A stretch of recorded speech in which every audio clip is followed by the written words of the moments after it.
Hello বন্ধুরা, আজকে আমার শ্বশুর বলছে নাকি চান্দা মাছের বড়া খাবে। তো আমি কড়াইয়ের মধ্যে তেল দিয়েছি, তারপর চান্দা মাছগুলি নিয়েছি, একটু বেসন নিয়েছি। এখন চান্দা মাছগুলো আমি বেসনের মধ্যে ডুবিয়ে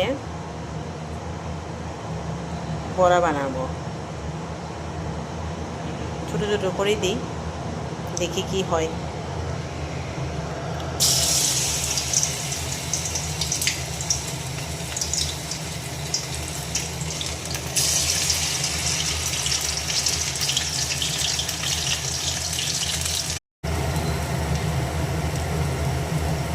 বড়াগুলো আমি লাল লাল করে ভেজে নিলাম। একদম স্টিমটা একদম কম দিয়ে করবেন, যাতে ভিতরে যাতে কোনো কাঁচা না থাকে মাছগুলো, তাহলে বড়াগুলি খুব খেতেও টেস্ট হবে, মাছগুলি খেতেও টেস্ট লাগবে।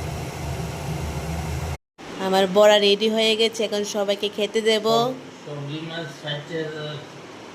আচ্ছা, রাঁধছি তোমার লেগে, তুমি কইছো আমি তোমার লেগে রাঁধছি।